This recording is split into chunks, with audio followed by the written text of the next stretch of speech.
Hello, everyone, and welcome to the Morrison Run. Welcome to our top 15 most goated things of 2025. It's me, Angwin. And I'm Leon.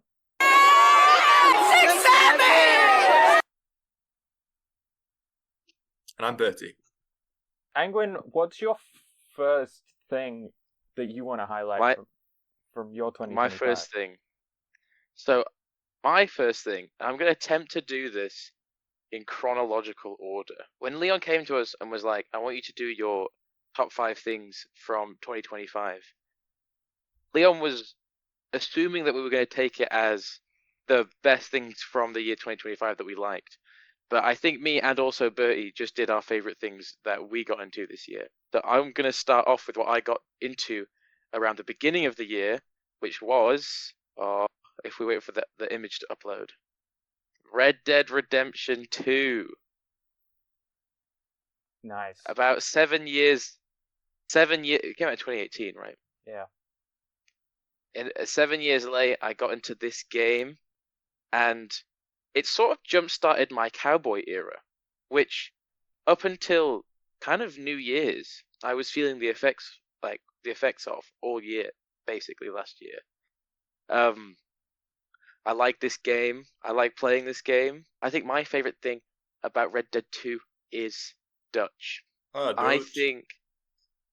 I think that he's I think he's really interesting. I remember, so I played it first, and then my brother played it, and we had vastly different reactions to Dutch. Like, I found him a lot more sympathetic and interesting, and my brother was just hating him the whole time. Even from like the first mission, the second he starts ordering Arthur around, my brother just got really annoyed at him.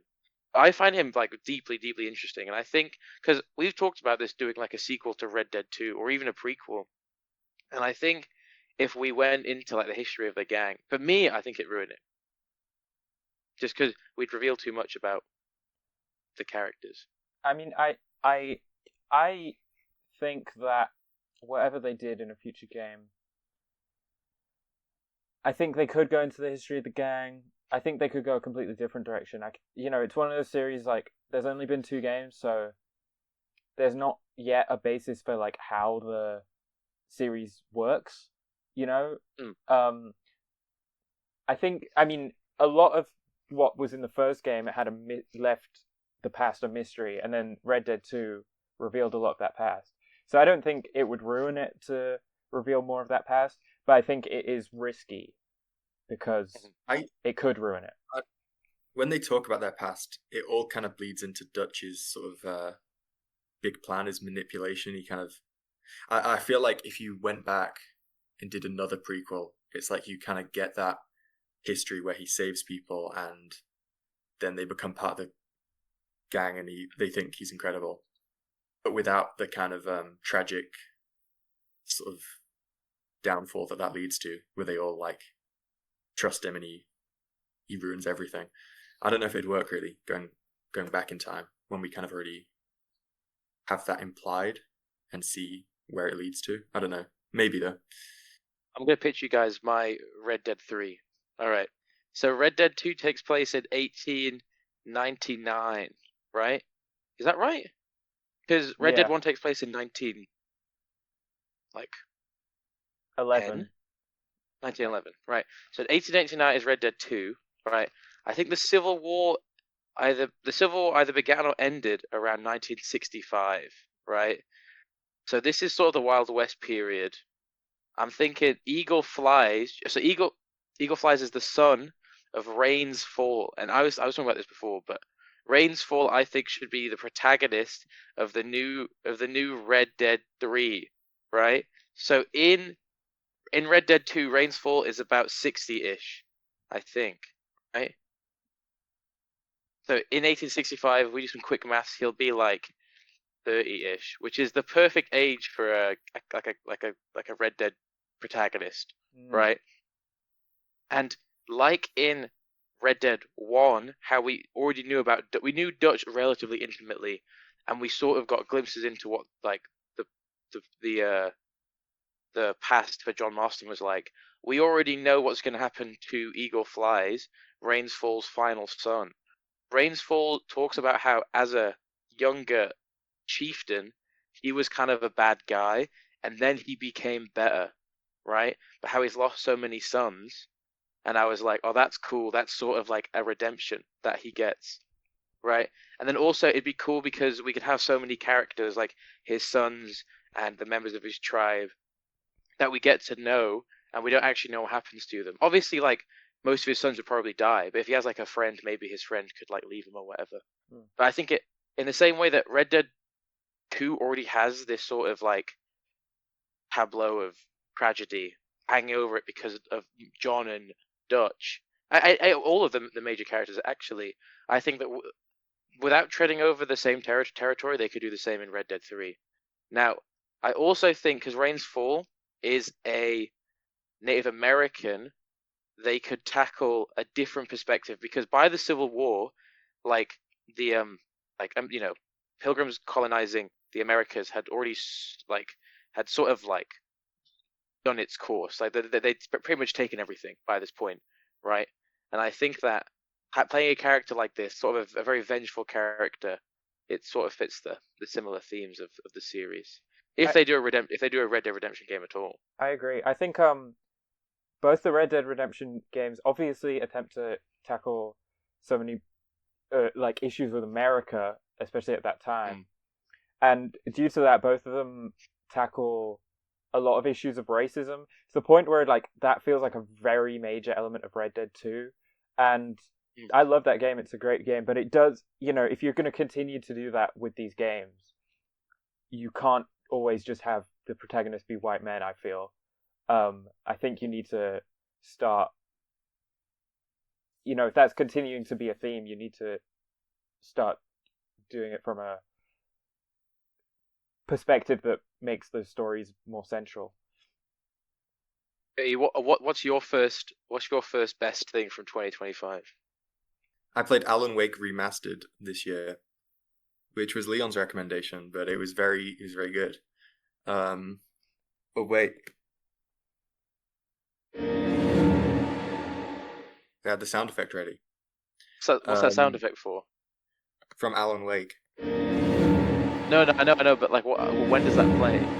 When does that sound effect play in Alan So Wake? Alan Wake's a writer, and his scary creations come to life. So when one of his guys runs at you, it plays that. Yeah. When I was trying to find that sound effect, I went through a Google Drive that had every sound in the game, and I was like, this is really a good game just because of the sound design. And actually, I think I would have preferred it if it was an audiobook, not a game, because a bit too much gameplay for me, and the sound design, it's the best part, I think. But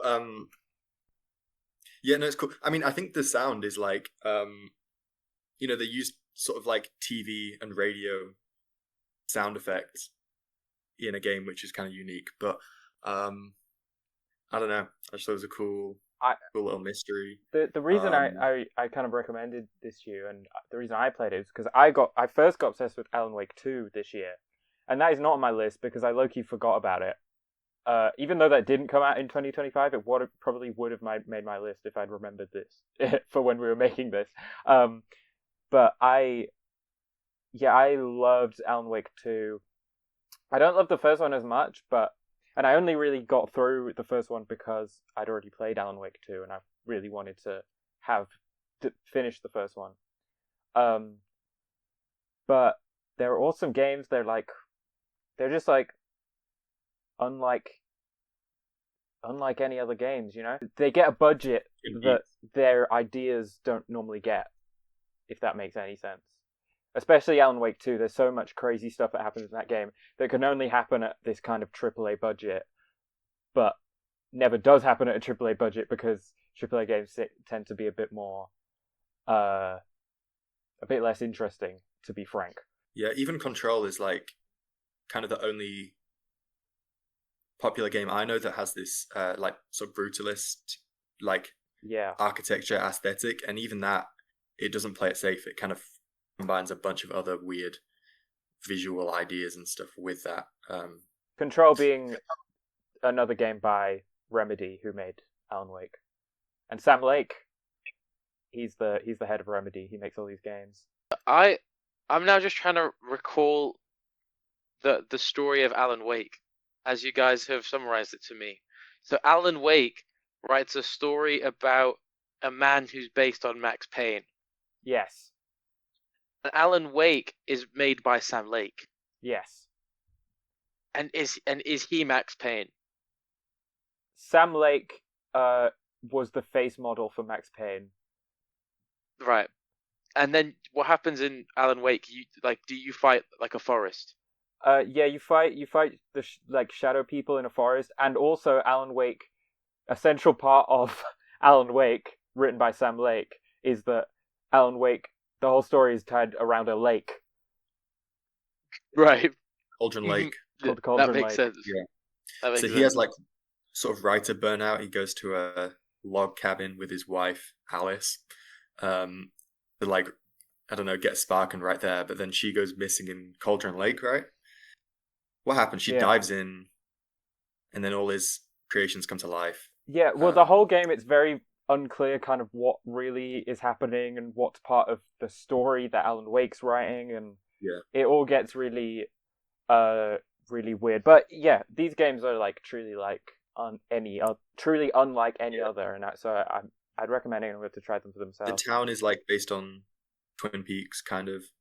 You meet the residents there. I was watching it was a bit of Donkey's stream. He did that a while ago. And there was a bit where I think a car goes off a mountain and someone on the radio is like, it must have been Alan Wake. Alan Wake did this. But there's like no reason why the townspeople thought he pushed a car off a cliff. So it's a bit weird. That sounds fun. Leon, what's your 5th favorite thing of 2025? On the theme of video games, I'm going to start with video game trailers that came out this year. Essentially, Silk Song. Okay, cool. I thought you were going to say GTA. Well, I guess that wasn't. Wait a second. Okay. Silk Song, because it's such a big game, and because I fell so in love with Hollow Knight and 100% is that, even though I've loved what I played of Silk Song, because I haven't finished it and I know there's so much more left, I kind of felt like, for some reason I felt like I couldn't put it on this list, even though that's stupid, but I was like, I haven't fully experienced it yet. I'm not allowed to put it here. But still, I'm talking about the trailer because it was such an exciting moment when they just randomly dropped this release date trailer, and then it was like, it's coming out next week or whatever. That hype before Silk Song came out, really, like any other plans I had for that month kind of went out the window because Silk Song was coming out. It was awesome. I think Silk Song, especially Silk Song, has really shown where like the video game industry is right now. Because this year, I think it was like 8 out of the top 20 like highest grossing games on Steam were less than AAA price. Yeah. Right? Obviously, indie games, all like really popular indie games, do very well each year. Like there will be an indie game that comes out that everyone loves, but it seems more and more that people are getting sort of burnt out with, like AAA games that are not necessarily playing it safe. 'Cause I don't think people mind it when they play it safe. I think they get annoyed when it's more expensive and worse, which has sort of been happening. Yeah, Silk Song dropped and it was only like 15 quid, which was awesome. Yeah. Everyone thought it was going to be, I think, at least 25, 30, but because they could have totally 100% sold it for that, but it being like 15 quid was like really awesome. Especially how big it is, how long they've been working on it. And then, speaking of trailers, like they dropped a trailer for like a DLC as well, in the same year, which is like crazy. I'm nowhere near played enough a good game to be. I didn't even watch that trailer because I was like, I don't know what. Yeah, I don't want to spoil anything, but I'm hyped for that too. Yeah, I'm a bit stuck in a boss fight right now, but it's a pretty beautiful game otherwise. Yeah. The other one, of course, we mentioned it a second ago, is the GTA 6 trailer 2. Obviously, there was already a first trailer. It's less the trailer itself. I don't even remember. I get confused which trailer is which with GTA 6, but just the talking about GTA 6, the speculating of what it was going to be, especially because by this point we thought it was coming out this year. It was really exciting. Now there's hyped a for that leopard, game. I'm pretty sure, or something. There's like a big cat in one of the trailers. I saw it. That's fire. I'm looking forward to the water mostly in GTA 6. The water looks Because nice. I feel like water in video games always just like hits different for some reason. I'm looking forward to the swamp. I heard a leak that Swamp Thing may be in the game, Oh, that would be Um, cool. that would be fire. or like a Swamp Thing inspired. So That'd be cool. I think having a bunch of Easter eggs like that would be really fun. yeah, like Red Dead has Dracula, right? It has so many things. As Dracula, it has this like ghost lady that got divorced and killed Yeah. herself. There's a UFO. UFO, Yeah. meteorite, a witch. No, there's a witch's brew, and if you drink it, you wake up just randomly with like all your cores filled up. Mm. Mad scientist. There's crazy stuff in that game. Having more of that sort of thing in GTA 6 would like not only just be great to have. I think what is also really good for is like replay value, which, as hyped as this game is, it'd be really upsetting if like people like were really hyped about the story for like a few months and then just started playing GTA Online. If you know what I'm saying. Yeah. So I do hope that they have a lot of that sort of thing. I mean, I think it'll be a packed game. Yeah. They've got like, I gather like they're going bigger than Red Dead 2, where GTA 5 it was already you had a city and then which was like half of the map, and then it's like mountains and stuff. I gather that GTA 6 will be even more like you're gonna have the city, but then so much countryside. I imagine there'll be like other towns as well that are, substantial video game cities. I'm really excited. There's going to be a lot to chew on when that drops. I think setting it in Florida as well. They said they said it in Florida ages ago, but I think especially now, where Florida feels like more and more, it feels like all of the United States is sort of just turning into Florida, right? I think I think it's just sort of a funny place, like coincidentally that they've set it there. Yeah. Yeah. Also, I think Vice City, the game, it's kind of because it's like a 90s aesthetic. It's also very based on films and stuff. Not really like this is like modern day. Obviously, modern day would have been different then, but modern day Florida with more like I guess relevant satire and stuff. It will be very different thing altogether. It'll be old people. You should be allowed to play as an old person in GTA 6. They look pretty young. In Then the next GTA game, 6 then. Online, they should make it so you can play as an old I person. think you probably can. They should do an Irishman-inspired like Rockstar game where you play as like Oh. some old mafia head, That'll be fire. and like you know how in Red Dead 2 you get tuberculosis and then you're really weak for the rest of the game. Your character should just sort of like get weak randomly because you're like 80. Yeah. Like you have to be in bed at like 10 or you're just done. Rockstar, hit me up. I'm gonna write your next game. Angwin, what's your next top thing? My next top thing. Okay, so it's actually between a few things, but I'm gonna do this.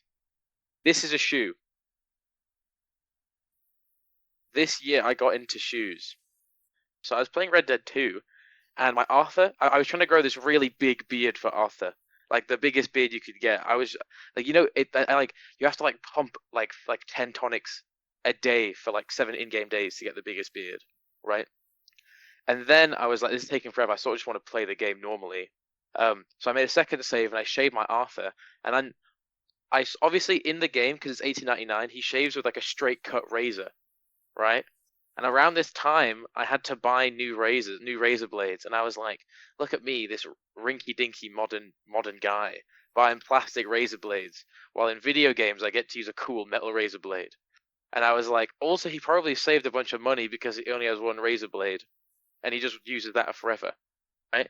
And then I was like, what if I tried to get a straight razor? I didn't get a straight razor because I actually learned that it's not that much cheaper unless you like have a bit of leather that you like like rub it on every single time you shave, you just like mangle your face. And the leather's sort of expensive, so it's not feasible to be doing that. And also, my shoes growing up would always get mangled. I'd wear them all the time. I had this one pair of black Air Force Ones I got as a gift, and honestly, I was wearing them like until there was just no shoe left, right? I So I was remember. like, oh, maybe I should get some nice. I should get some nice shoes. I didn't realize, but especially not just 2025, but especially since COVID and just sort of like recession core clothing, like nicer shoes that last you a bit longer have just been getting more and more popular. Like we're already seeing people wearing loafers instead of like hype trainers, and that sort of thing. And that they're not necessarily wearing loafers just because they last longer, but there is a sort of appeal for footwear, but also clothes in general that last a bit longer. Okay, so on the left here is, and I don't know how many of our listeners or our viewers will be into this sort of thing, but this is the Red Wing Iron Ranger, which is the quintessential heritage shoe. Now, the Red Wing Company, it was founded in like the 1800s or whatever. Um, and this is like, have you guys seen Interstellar? Yeah. So this is the shoe that the main guy wears in Interstellar. I haven't seen it, but I know that he wears it. And this is like, if you're trying to be a tough guy in America, you sort of wear this, right? So here we go. Here we see. We see a man wearing heritage shoes and what are clearly very faded jeans with the cuffs undone. So what this is, so here he's wearing heritage boots, which I think are very good. I think people should not necessarily get boots because they're a bit cumbersome. If you live in a country like the UK, it's good to get a pair of shoes like that. But I do think Chelsea boots are a bit more comfortable. But fine, he's wearing heritage boots, but he's wearing his really fancy selvage denim with the cuffs. And I don't want to stereotype this guy, but he's probably also wearing a deck jacket, right? Which is this like Yes. old American Navy jacket. And whilst I think that a lot of these items are cool on their own, I think that that general look it sort of turns me off Yeah. because like I find it a bit too hyper masculine in an actually masculine way. When like when you're trying to if you're trying to dress like a cowboy, you end up dressing effeminate very quickly, right? You end up getting having to wear like leather trousers and like really high boots, which I think is nice and fun, right? But I think going around wearing like super tough clothes when you live in just the city, I find a bit silly. I was trying to be a cowboy this year, so I got myself some leather shoes. I had a pair of boots from a company called Grinders, not to be confused with the app. But they made basically Doc Martin style boots, steel toes, that I wore every day. I had them for a couple of years, but they finally broke on me this year. Um, so I replaced them with these other boots, but they're quite tall and a bit more annoying, and I don't like them as much. Um, Mm. so you know, but I loved those boots while I had them, and I'm into a different style of boot to you, you know. Mm. But I still feel this as a favorite thing because I like boots. Like having a pair of trainers that you wear all the time, and then like if they break or whatever, you don't wear anymore is fun because maybe you'll see old images of yourself and you're like, oh, I remember those. I wore them all the time. But I do think there is something to be said about a pair of shoes which like you just sort of end up wearing all the time, and Hmm. you forget how long you've owned them. And because I moved out last year, I was trying to be conscientious. I was like, I'm gonna have a long life, and I can't be spending all this money on black Air Force Ones every single year. You know what I'm Yeah. saying? So I was like, I want to get a pair of these, and I do actually wear them all the time. Now I will say a lot of like heritage boot guys they like to pretend that they are as comfortable. This is just not true. But generally speaking, a really heavy leather boot is just going to be more cumbersome. But I do think it's worth everyone getting a pair of nicer shoes that are going to last a while. I agree.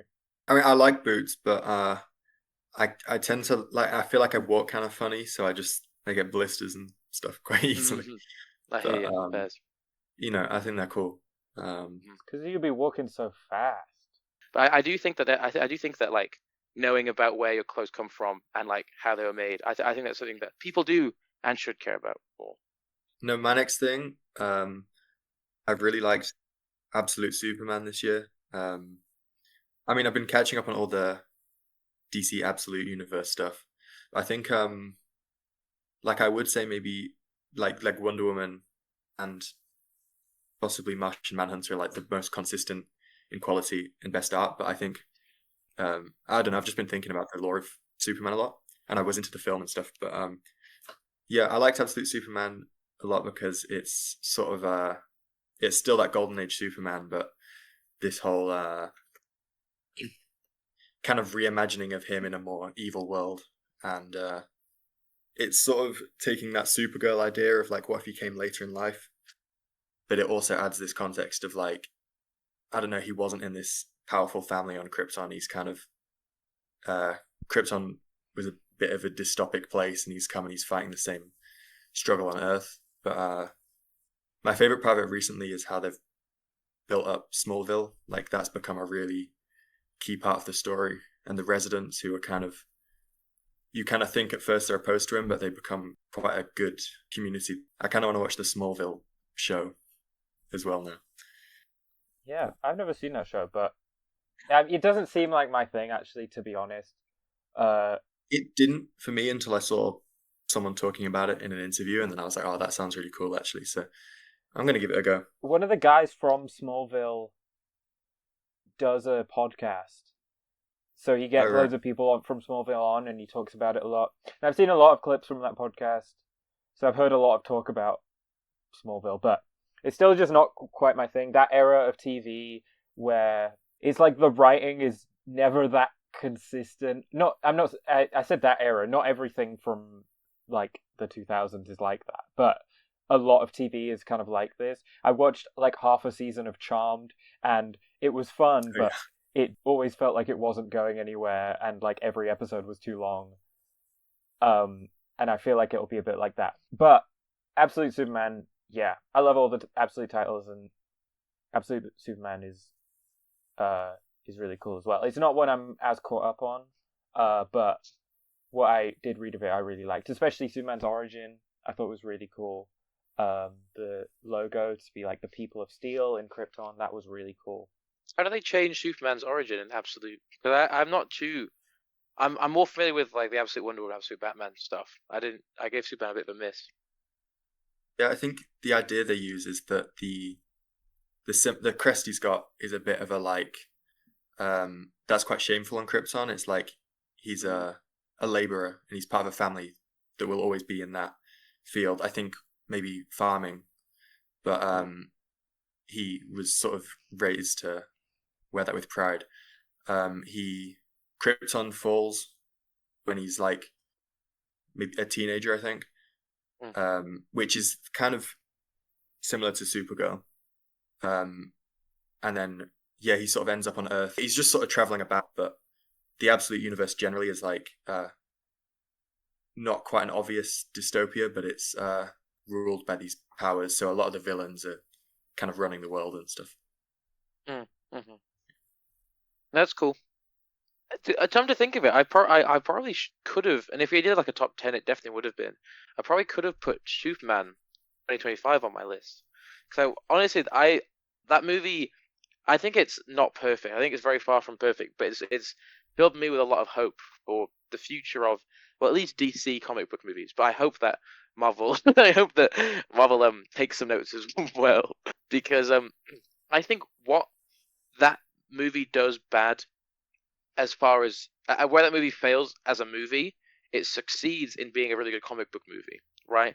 People were really annoyed at the pacing of that movie, but it's paced exactly like a graphic novel or a comic, or like a series of issues, right? Where it's like the stories, they do lead to each other, but there is a feeling of one starts, one ends, one starts, one ends, which can make for worse viewing of a film. But I think that if comic book movies became more comic booky, I'd be really happy with that. I also like the whole like hopium thing. I thought that was cool.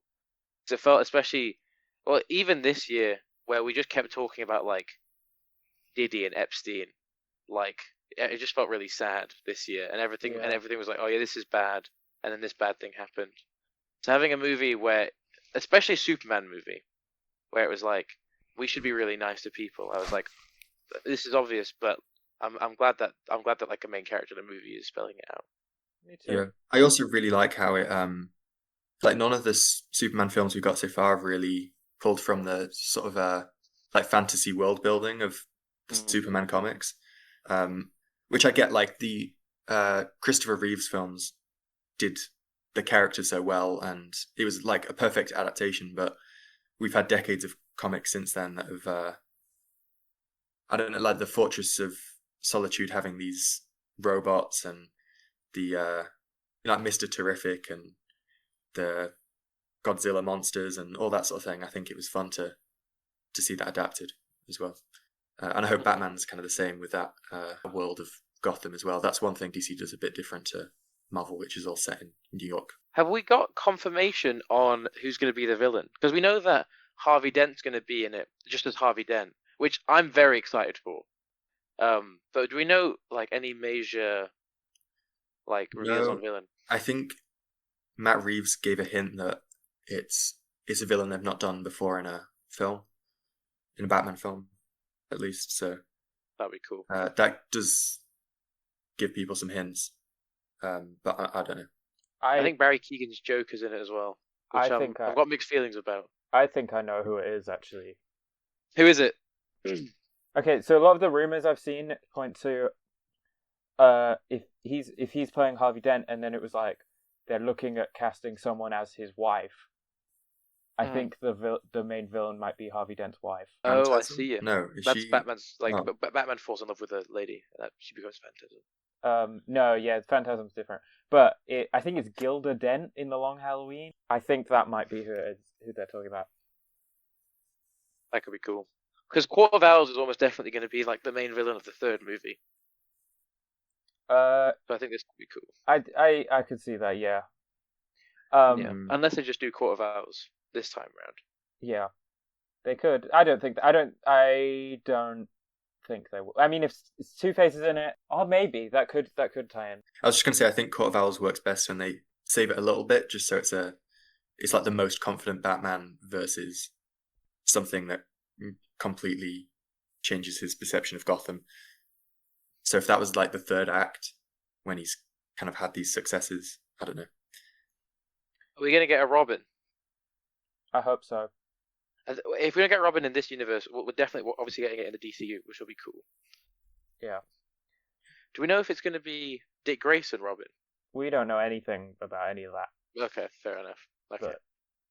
But, I mean, I think it'd be really cool to start. I mean, like in the White Knight universe, Jason Todd's the first Robin, and I think it'd be cool to start with a Jason Todd. Like, I think that would complement this Batman, but I think you could also do some really cool stuff with Dick Grayson as well.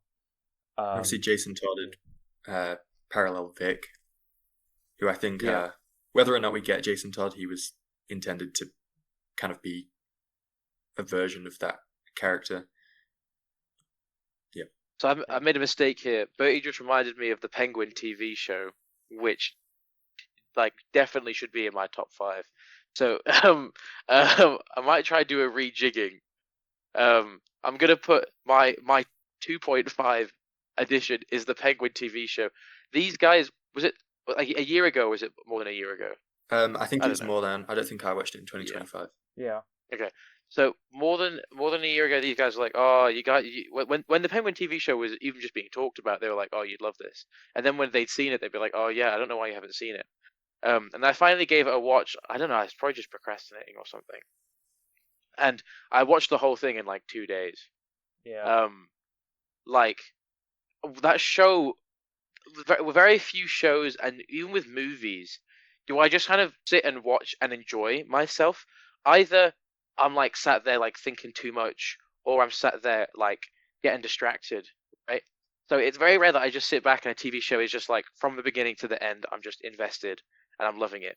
So that sort of the trick they pull, where for the whole, like basically up until the last episode, you don't like him, but you're sort of on his side, and you're like, wait a minute, like you forget that he is the Penguin, like one of the worst people in the whole city.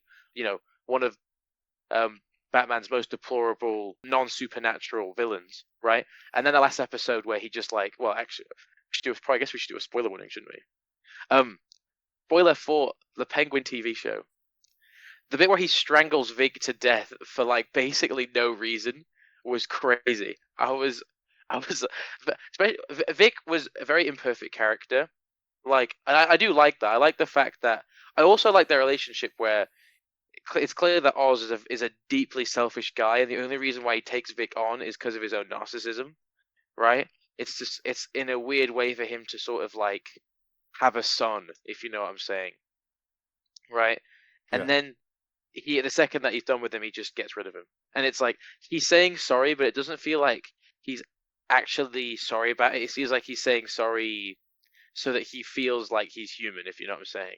But Yeah. especially the bit with his mother, right? Now that I'm watching The Sopranos, which Bertie also recommended, like I do see like a million parallels. Like the mum in the Penguin show is sort of very similar to the mum in The Sopranos, and the Penguin in this show is very similar to Tony Soprano. Which, like, if you're gonna do like a mob boss in like on the East Coast, that's almost definitely gonna happen, just with how like ubiquitous that depiction of being a mobster is, right?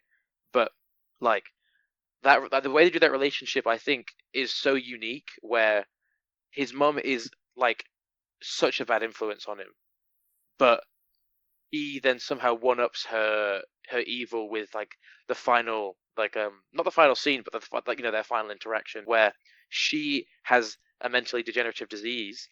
And she's like, the second I lose my mind, I need you to euthanize me. And he's like, I'm not going to do that. And selfishly, he essentially keeps her trapped, tortured in the top of the Iceberg Lounge, looking over Gotham, which is like to him maybe a beautiful view, but to her I don't imagine it's a beautiful view.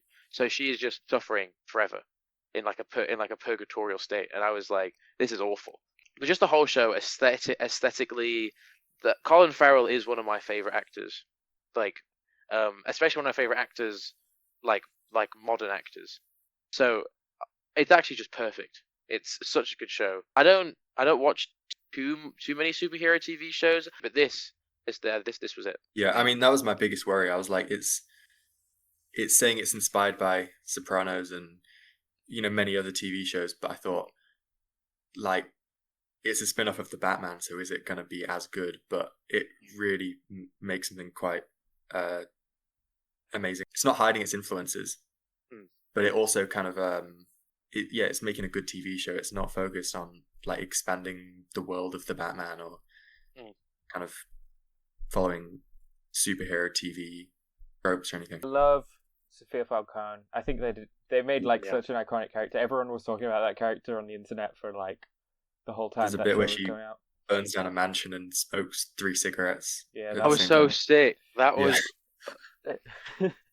but that was like the best scene. I loved like how awful she is, along with every other character in that show. Everyone sucks.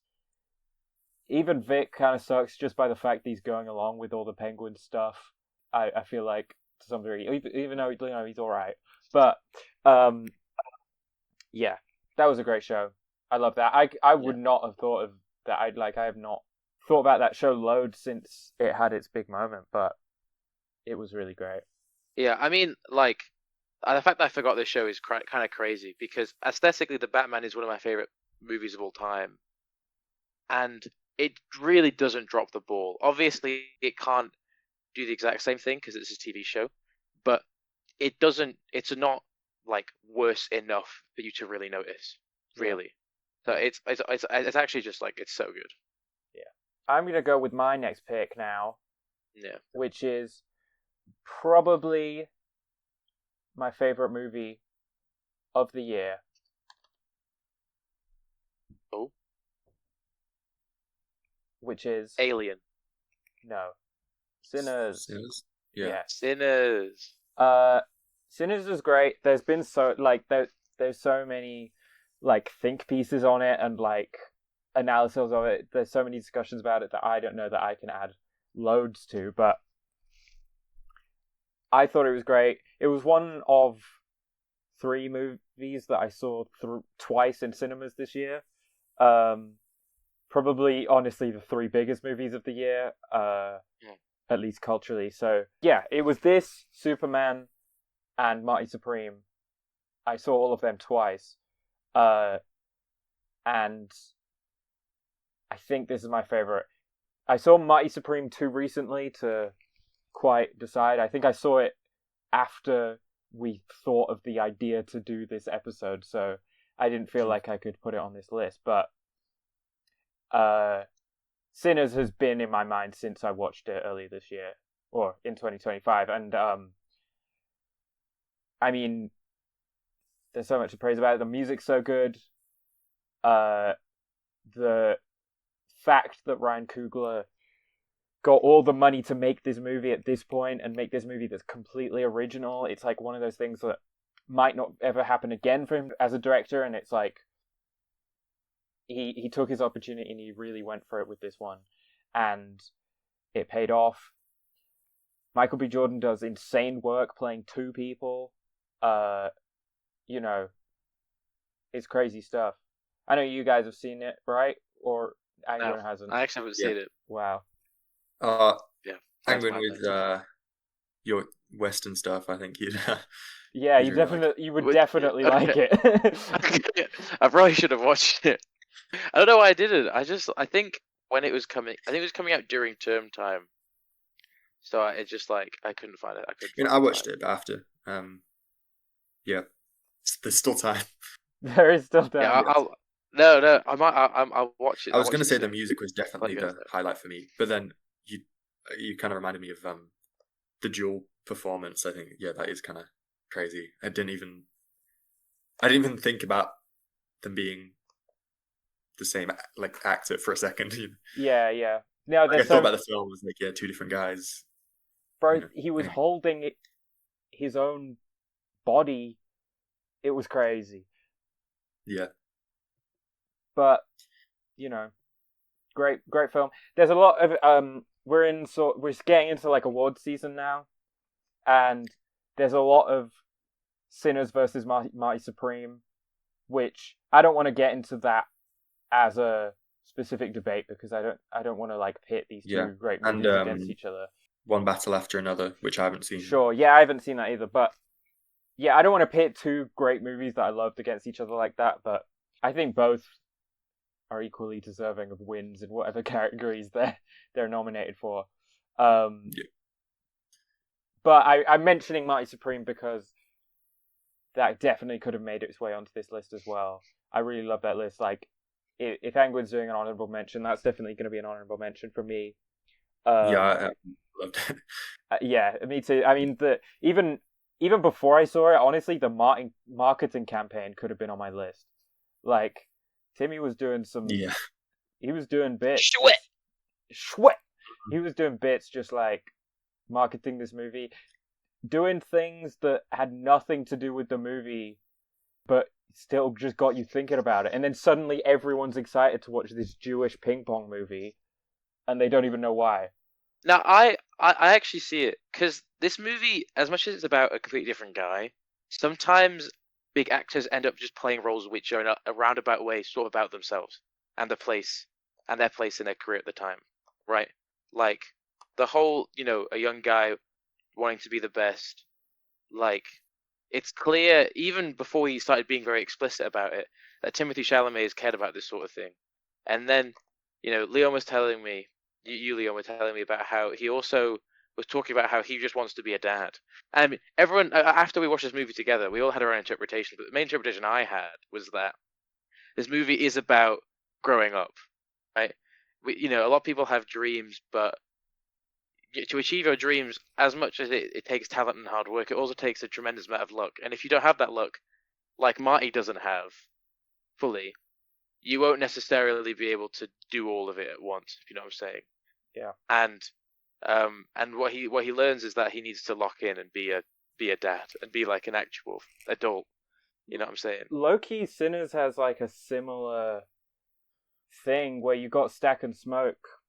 I don't want to spoil it, especially if Angwin hasn't seen it, but Smoke and Stack are very capitalist throughout the movie, but the movie's about kind of community. I think I mean I would say that whole movie's about kind of protecting community and especially through music, these real spaces, these real performances. But Smoke and Stack are still focused on making money, and they're very capitalist throughout the movie. But there's maybe some realizations towards the end as things wrap up about what they were really there for, and what's really important to them.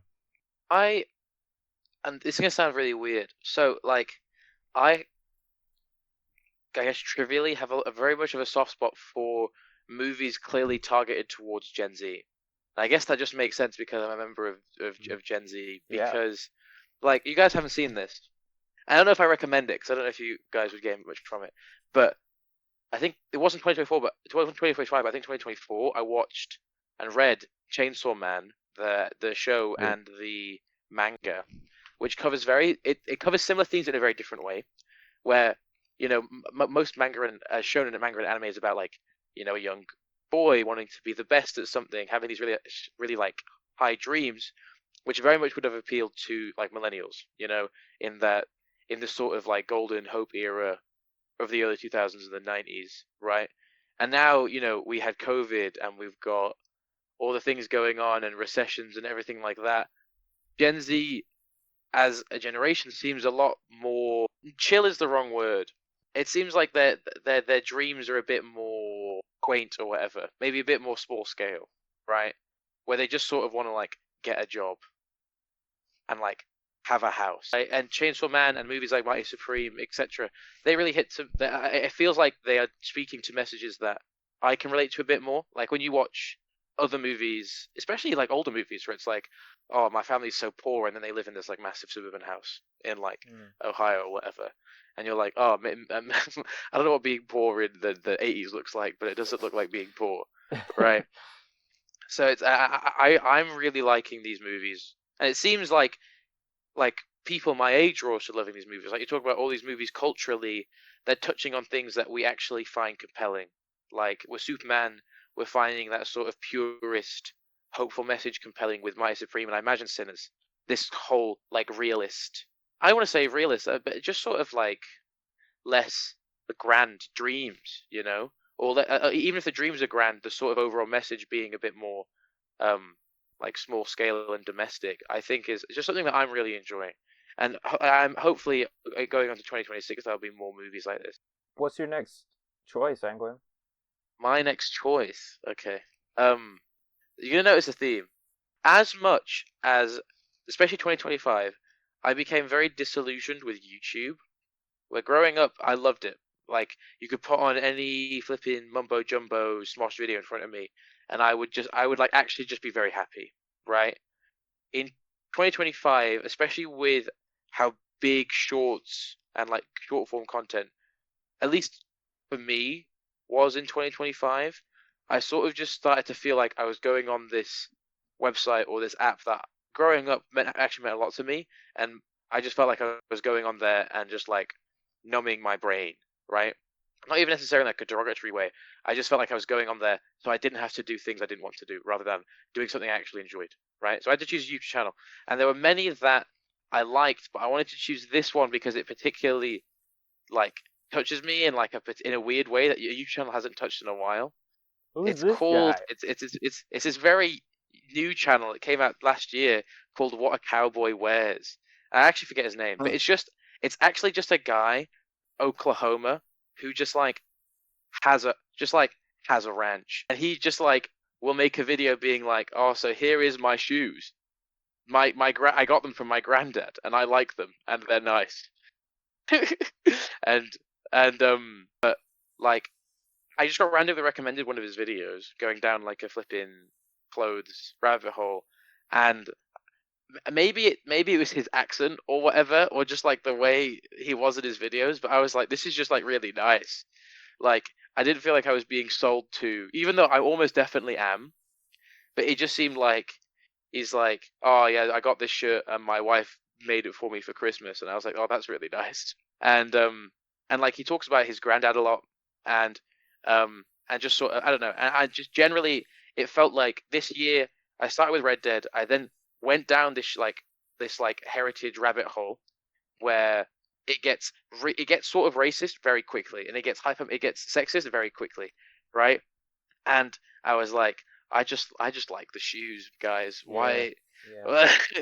um, and then there was a guy who was just like, oh yeah, here's my cowboy boot, and my granddad I got it from my granddad, and I was like this, and it just sort of like made me feel nice, I, in a way that YouTube doesn't really do anymore. I used to watch a lot of this YouTuber called Bernadette Banner, and she did Mm. like a lot of like 1800s kind of clothing stuff, and you know, she sews and she does whatever. But no, that's another thing. It's like, yeah, whenever you get into this stuff that's like nostalgia, especially for like the far past, Mm. you know, nostalgia is the cousin of fascism, as they say, and Yeah, yeah, yeah, it can get quite scary quite quickly. But Bernadette Banner's chill, so shout yeah. out Bernadette Banner. This guy, one of my favorite videos from him. So he's just sitting in a chair wearing a pair of Yeezy slides, and obviously you guys won't know this, but that's very weird. And I was like, "What is going on?" He's like, "Yep, I'm taking up my truck to New York, to Colorado to meet some friends." And he was going through the clothes he's wearing. I was wearing my Yeezy slides, and he's like, "I used to really like Kanye during his Jesus and King era," and I'm like, "I've never heard this take before." I was, he was like, "Not so much anymore," and I was like, "Yeah, I guess that makes sense." Yeah. And I don't know, like a lot of YouTube now, I just don't. It just doesn't like. Even if I've put on a Smosh video, and I like Smosh, and I do just feel like I'm like, oh yeah, I have 20 minutes of spare time, and I need to get rid of it. That's just how it feels. It doesn't actually feel like I'm enjoying, or I'm like made to like feel something. You know what I'm saying? So I saw this, and it felt very humble is maybe the wrong word, but I guess like non-pretentious. Um, and I just really liked it. So Yeah. I might send you guys this link, and if we can put this guy's link in the description. He doesn't need it because he started making videos last year, and I think he's already on the way to 100,000 subscribers. So he Good doesn't for him. actually need it. But I think people are just sort of liking his vibe. I won't lie. They like the color of his jib, if you know what I'm saying. Yeah. Yeah, I respect you for picking something we didn't know existed. Yeah. Well, It's thank something you. we can't. I really forced a like my way into saying something about that by mentioning Bernadette Yes. Banner. Yeah, no, I might show you guys. Wait, cause a lot of the videos are very short. He's just like, oh, I got this Wrangler jacket when I was 18. My dad got it for me, and I like it. And I was like, that's sick.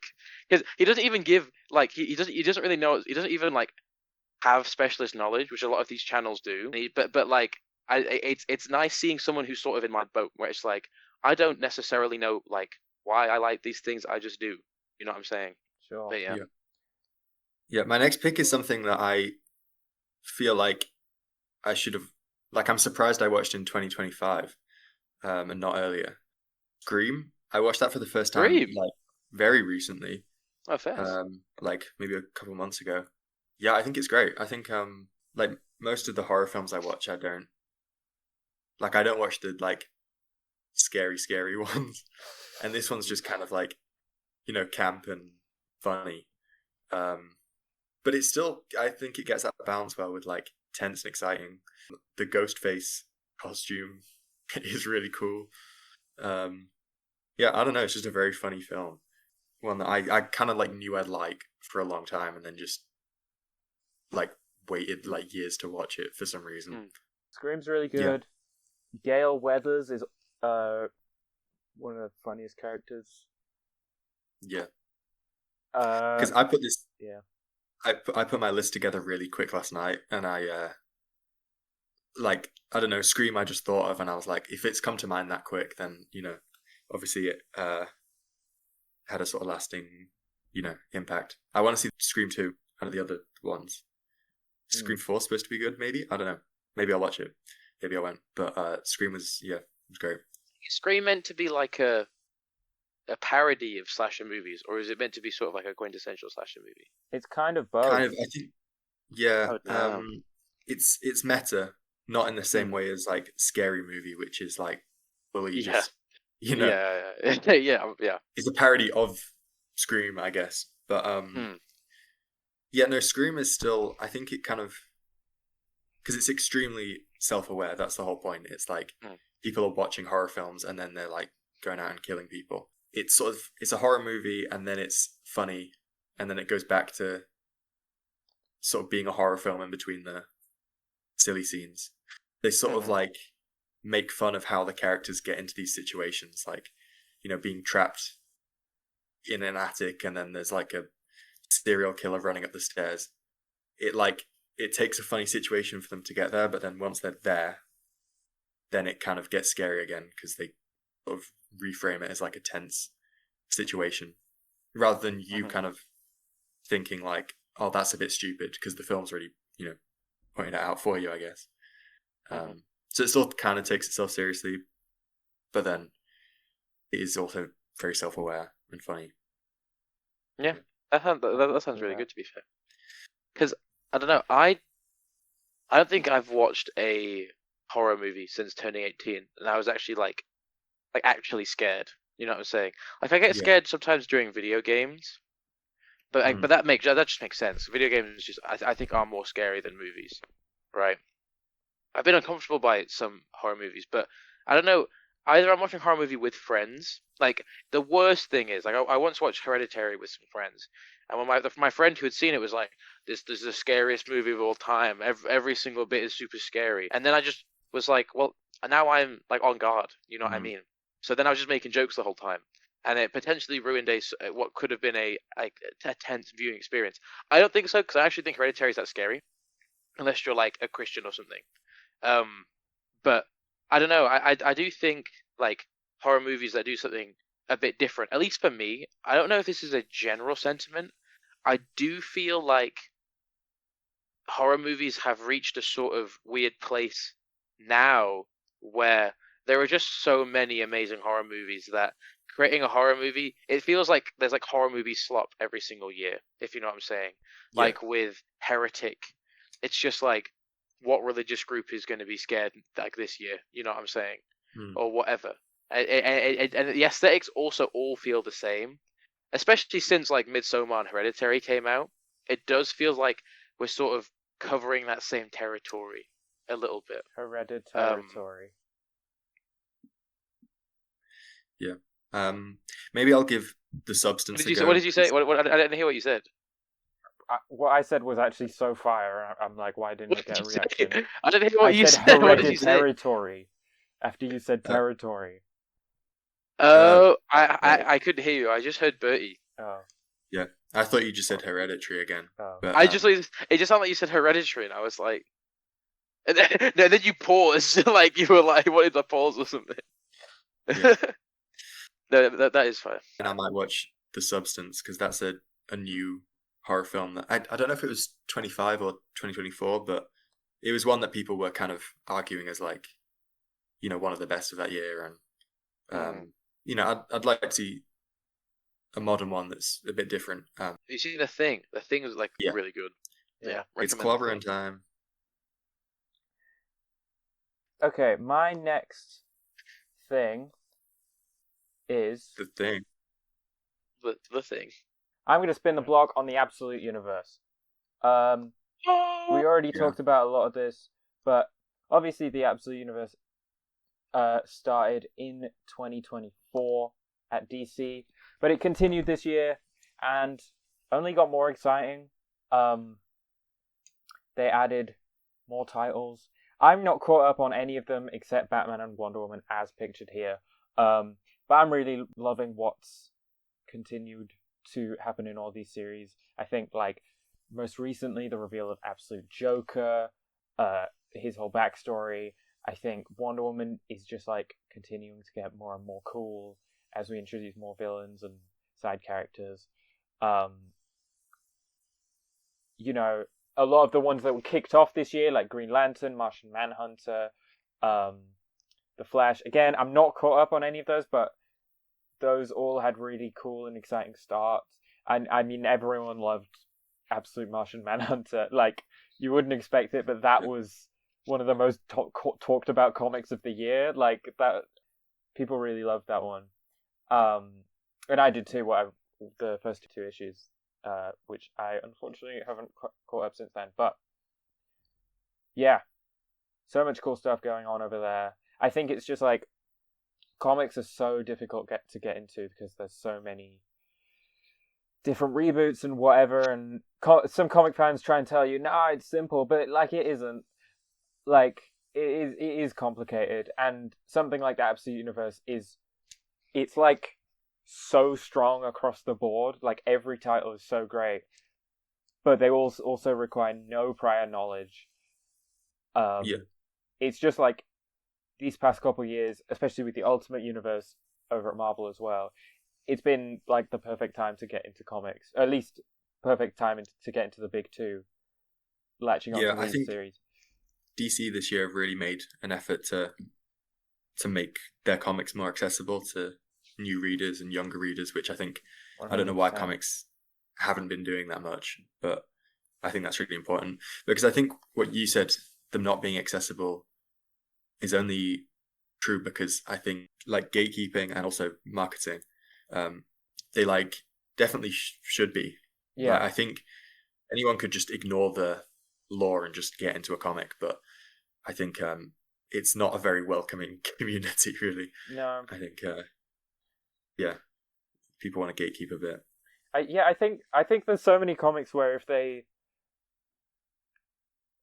they want to preserve the kind of, they want to make you buy everything and not quite know what you're buying, so that you have to buy the thing before it. But I think if they could make things so much easier if they just if they just marketed better, like you said, if they package things in like a clean way. And I think they're starting to do that with like DC's compact comics. All of the DC compact comics, not only are they such an accessible price and format, they're also all comics that you can 100% read without having read anything else from that character or whatever. So yeah, I'm glad that at least DC is doing something in that direction. Yeah. Angwin, have you seen Absolute Joker before? Because Leon's just dropped in a picture. What the...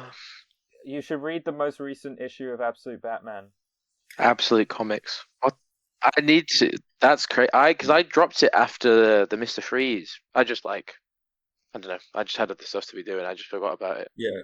That is crazy. That's actually really cool. Okay. I mean, when I saw that, I didn't think it'd be my sort of thing, really, but they do a really cool backstory for the Joker. That's all. No, I don't want to just spoil it for you, but I like this because of my opinions on the Joker. I think this is a fun depiction. Right. Yeah.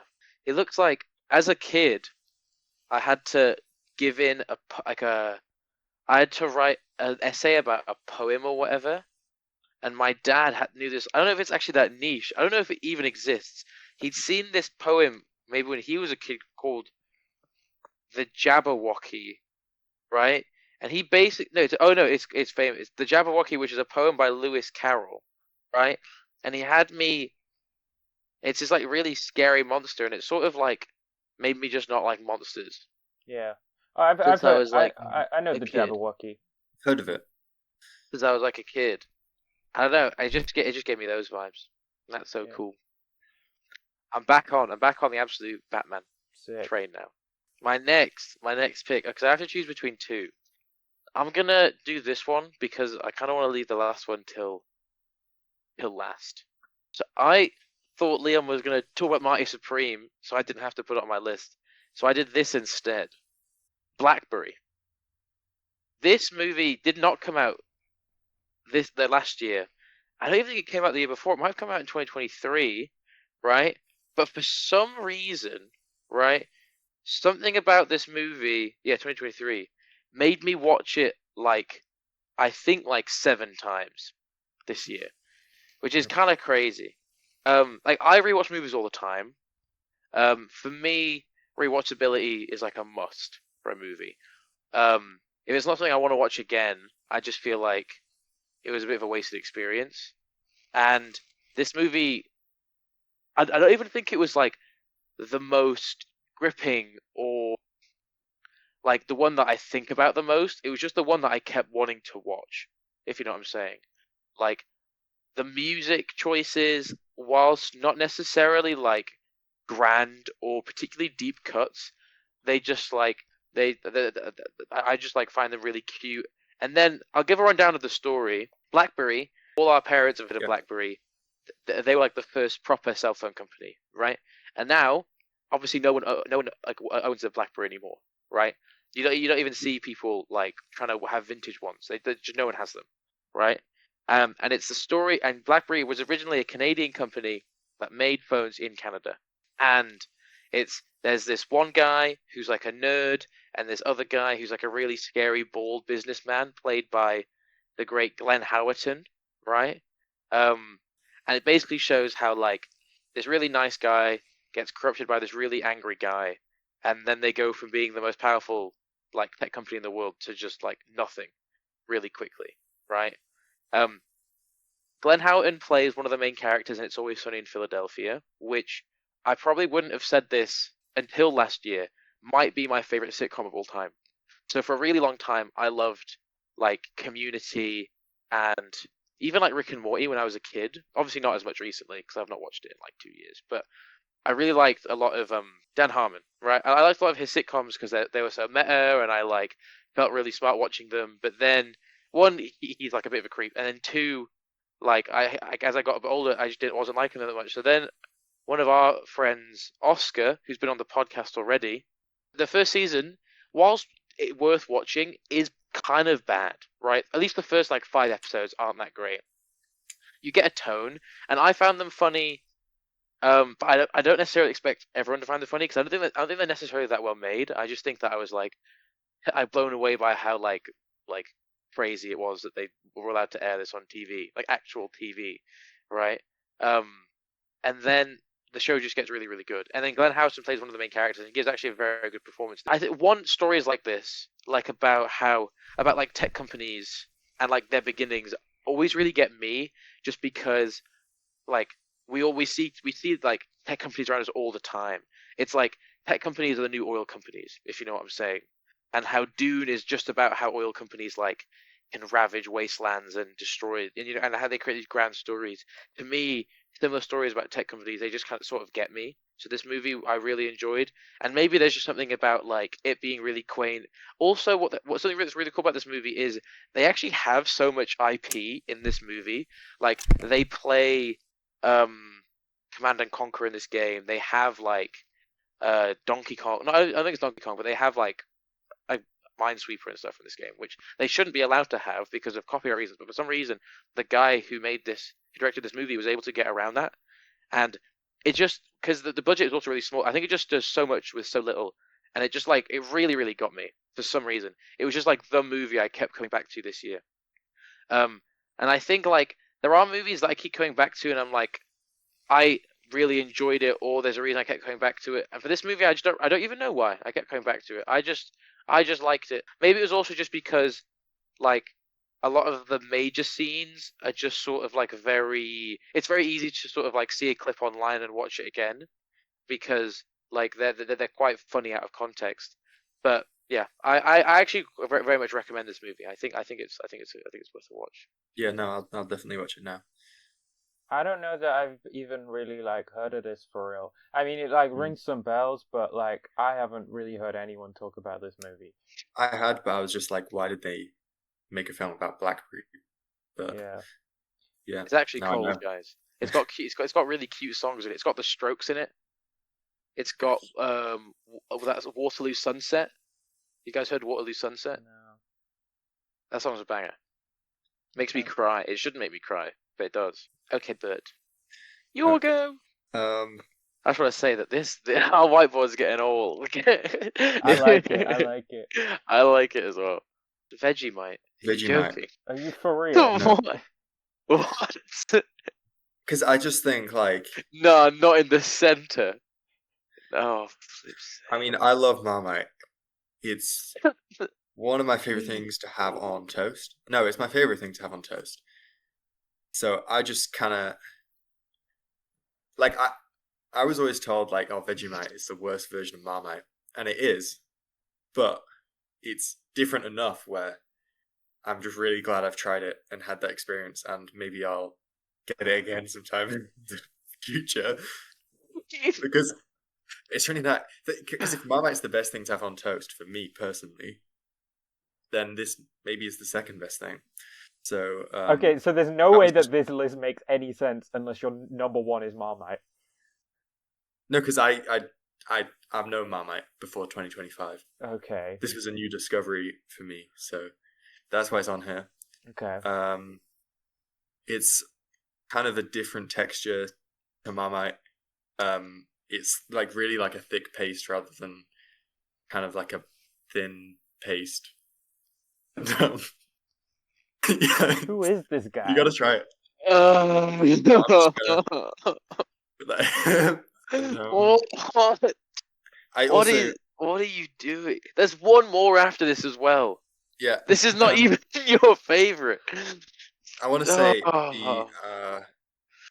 The rest of your list was so normal as well. Until I got It's like the jar. popular, a bit weird game, popular, a bit weird movie, Superman, and now it's flipping Australian Marmite. How'd you get your hands on Vegemite? I think they sell it over here now. Oh, did they? Okay, Yeah. never mind. So I'll back off. Yeah, can we make the Marmite a bit smaller, please? This GIF well, is I would also argue isn't Marmite. that great. Like, why is it a GIF and not a picture? It's not even different perspective. It's just a guy wiggling the camera. it's also not Marmite. You said make the Marmite smaller. It's Oh, I'm so sorry. I'm so sorry. different thing. No, that's my bad. Just put it No, next the to Vegemite. Timmy there. My apologies. Yeah, it's something I'm glad I've tried. My go. Okay, so this is something we've touched on. We touched on quite a bit earlier today, so we don't have to spend too much time on it. But it is the DCU. Just in general, I mean, okay. Fair enough. I loved the movie Superman, and Peacemaker season 2 was pretty good, but between the movie Superman and just generally the conversations and speculations we had around the DCU this year as it was really ramping up was just really fun. Like trailers dropping for various things, announcements, rumors, like there was just a lot of really fun speculation, and that includes what we were just talking about, the Batman 2. Like that includes all of that as well. I feel like so many of my text conversations with Bertie especially were just talking about what should they do in the DCU with this character, and like it was just a lot of this year was spent on that. So I don't know, I had a lot of fun with that, and it's a really exciting time for the DCU, especially as Marvel films obviously are sort of declining. What's your guys' most anticipated DCU project? I think Clayface. Oh, that's gonna be amazing. Yeah, because it's supposed to be inspired by the animated series. It's also a horror film where we get to see Gotham for the first time. I think that'll be a lot of fun. Maybe I would have said Supergirl. I'm not sold yet to seeing it. I think it looks pretty good. Looks like a fun, like family adventure film. But I'm like, kind of knowing the art style of the comic, I'm kind of waiting to see them. Are they gonna go full vibrant like the comic in certain planets and scenes? Or are they gonna sort of dial it back to this sort of grey tone they had in the film, which could look good depending on the set pieces and the action and stuff. But we'll see. Now, I'm gonna go. Like, I'm probably gonna subvert you guys' expectations because I'm basic. Normally, I'd say the Batman 2, but with I guess how long I've had to, well, how long we've had to wait for it as like a fan base, I'm sort of more excited for Clayface because I wanted to see a live action Clayface for a really long time. So I guess to steal your opinion, but I'm also very excited for Clayface.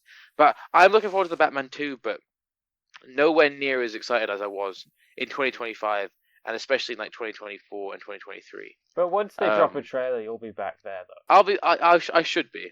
But I'm also, but yeah, I'm as it stands, probably Clayface. Yeah. Are they coming out with the Penguin season 2 actually? I don't think so. I'm not sure.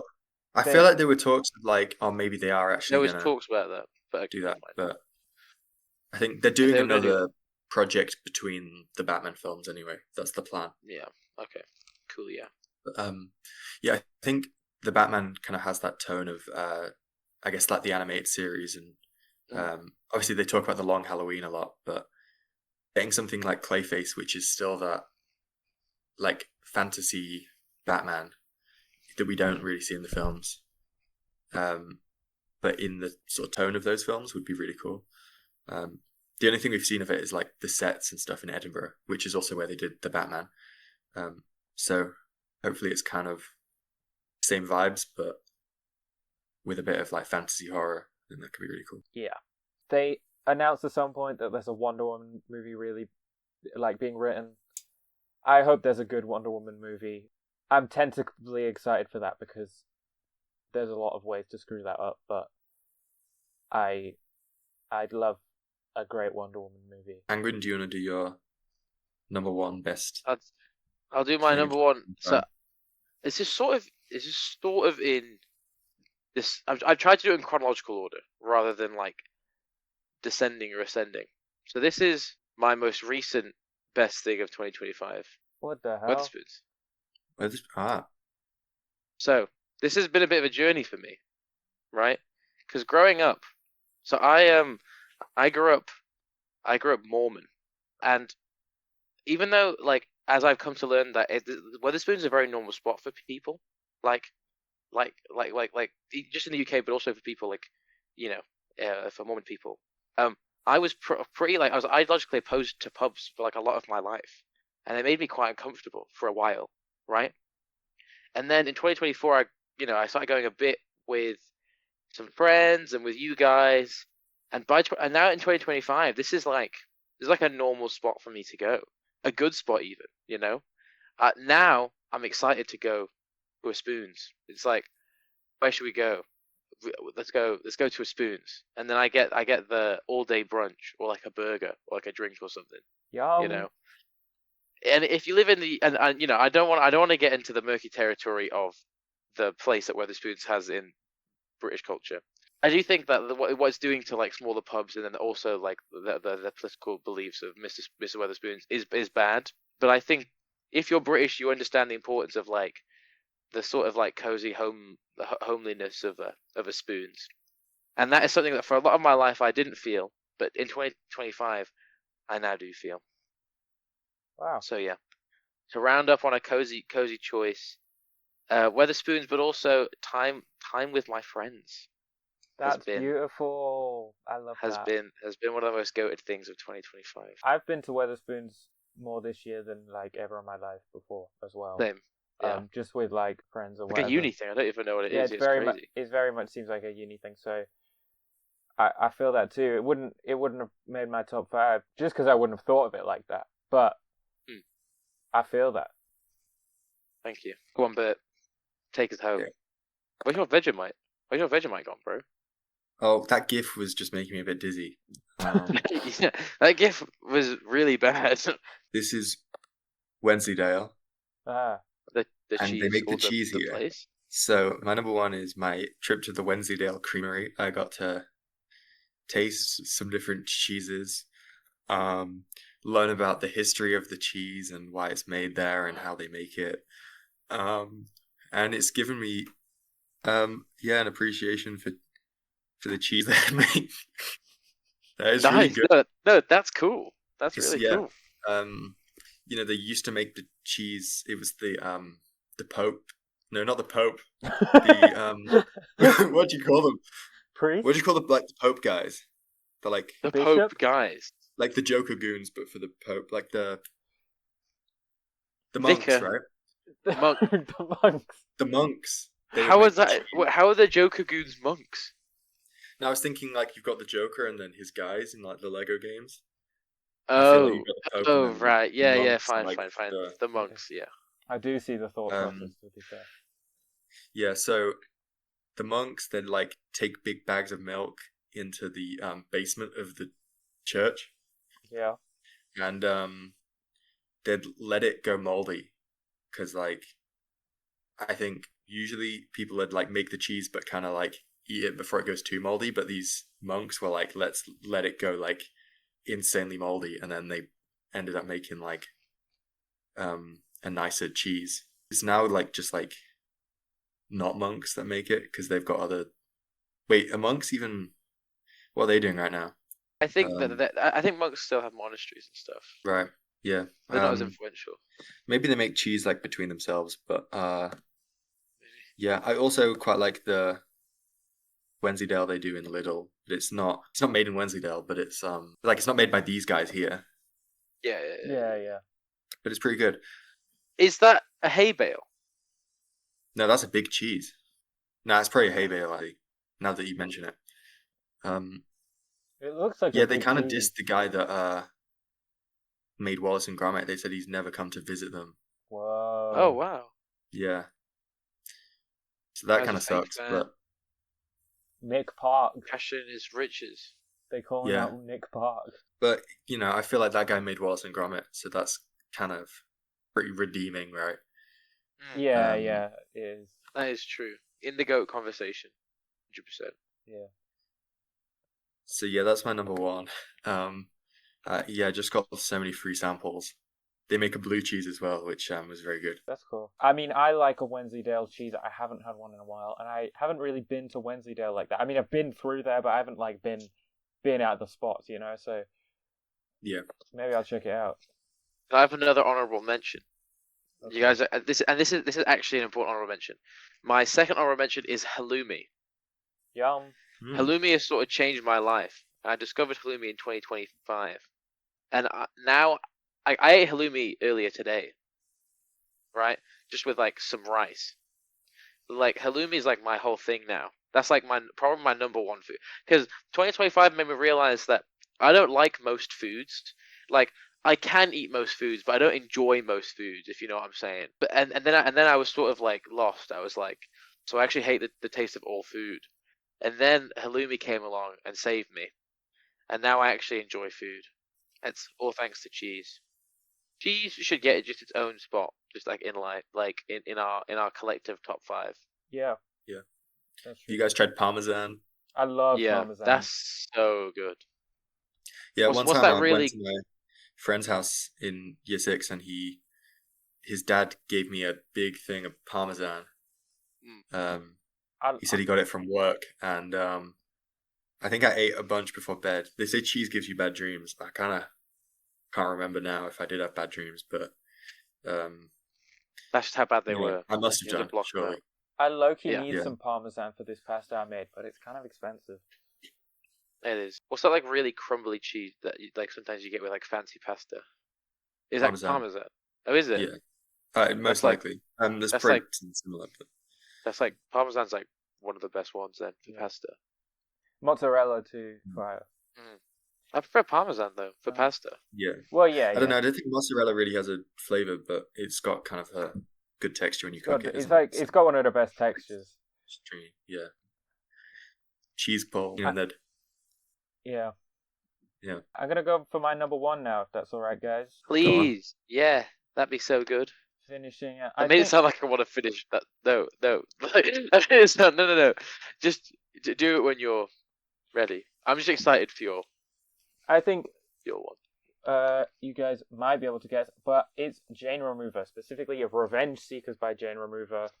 That makes sense. That album came out earlier this year, and Loki, it's like the only music I want to listen to since it came out. Every time Yeah. I'm listening to something else, I'm like, Loki, I could be listening to Revenge Seekers right now.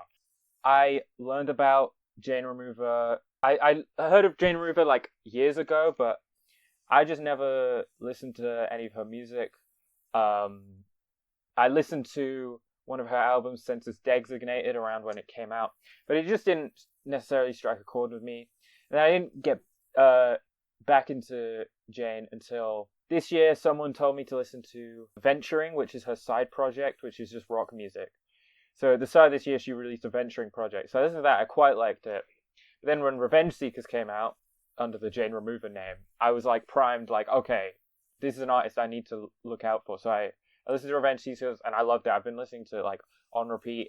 My whole Spotify Wrapped was Jane Remover. Since Revenge Seekers, she released a mixtape called Indie Rock that was fire. It's not indie rock music, it's like rap stuff. And then just like right before Christmas, she released a mini album. People call it the Heart EP. Like the title is just literally like an emoji of a heart. And that is incredible too. I gather that one was made before Revenge Seekers. But what Jane Remover does is like so many different genres. Revenge Seekers specifically is like crazy electronic music, so many samples, so many different styles. Dance, hip hop. My favorite song is Professional Vengeance, which is like almost like a post-punk pop song, but with like a really heavy dance beat as well. Like it's just crazy stuff. And I know that sometimes that kind of genre messaging can be like corny or like whatever, but she does it really well. And low-key musical genius. I mean, I don't know how much, if any, of Jane you guys have listened to. Do you have any Jane Remover thoughts? I know this one, out of everything, was very specific to me. It was kind of my Angwin Boots moment, or Black Mary moment. But you showed me some Jane. And I was like, this is good. And if I weren't going through, if 2025 wasn't sort of like an anti-music year for me, and I'm hoping 2026 is different, I probably would have actually listened to Jane. Yeah. But I was going through, I don't know, I go through like long periods where I actually just don't want to listen to music. Like I will, because I need to like walk places. I don't want to like be alone with my thoughts or whatever. But like I don't like want to. Yeah. Yeah. Like with I've Blue, listened that's to a not couple. Halloumi. I should give Revenge Seekers another listen. Because I think you must have recommended it to me when it came out, so I listened to it then. I'm pretty sure this was like about a year ago now, was it? That one? Well, it's not her most recent. No, Revenge Seekers isn't her most recent. Revenge Seekers came out like probably early summertime or something. Yeah. No, I think that's the one. And I've listened to another one, which would have been her most popular one. I don't know, is that Census Designated is the like, it's like rock. It's just rock. Which is the one with the house on there. Yeah, that's Census. That's second. Yeah, I've listened to that. All right, cool. First time I listened to Census, it didn't click with me because I think it's just a bit. It just didn't grab me. It's like very atmospheric and like I don't know. As an introduction, there's not a lot about it that grabbed me. But after Revenge Seekers and so much that she did this year, going back to some of that other music, I appreciate it in a different way. I saw it live as well. That was fire. I saw it in London. Pretty sick. Hell yeah! Wait, I have a question. What is our top one of someone else's top 5? Ooh, great question. Yeah, I'll go first. I actually have a few. I'd say my top one is probably Sinners. Like out of all of these, that's probably the one that I'm definitely gonna go and like actually watch. I mean, and then maybe Vegemite. Yeah. Red Dead is like one of my favorite things. So it's gotta be that. Blackberry is something that I wouldn't have watched otherwise, and now I probably will. So it's just cute. It's like I don't know. It's like there's you know Pro ZD. Yeah, he's in it. He plays. Right. He has quite a funny role in it.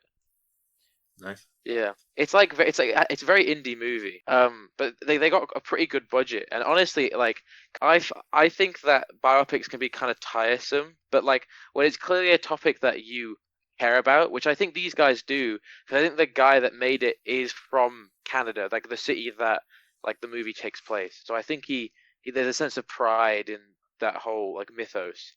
I think when you do something like that, I think that it can actually be very powerful. I think that's what it does. I might be overhyping it, but it is worth a watch. For me, I think Wensleydale was actually such a fire choice.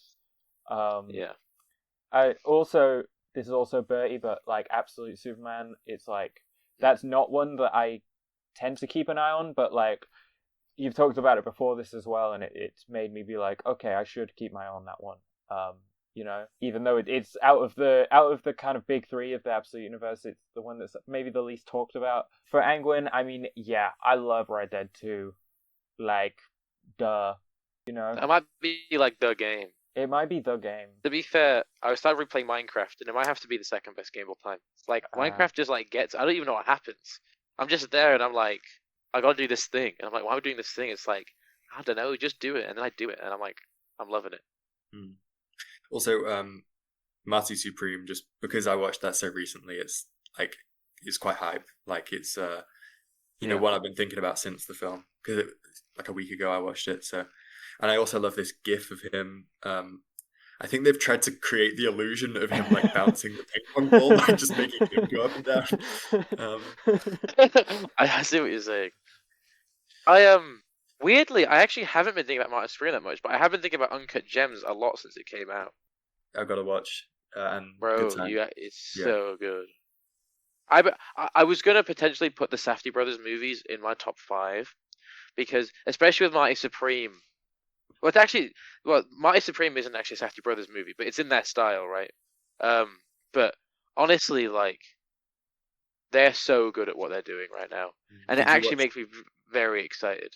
Did you watch The Smashing Machine? I didn't. I should have watched The Smashing Machine because the Rock cries or whatever. I didn't realize until recently it's almost like an exact recreation of the documentary of the same name. Oh, is it? They remake scenes from that. They add bits that are supposed to feel like sort of unfiltered, sort of like simulations of what, like maybe they improvise from a scene or something. Yeah. Is there any reason why they decided to do that?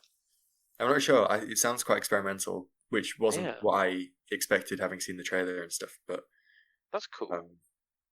It sounds interesting anyway. Yeah. Because something that I don't necessarily like is that, like, when Marty Supreme came out, everyone has sort of written Benny off as like the worst brother, right? Like, creatively.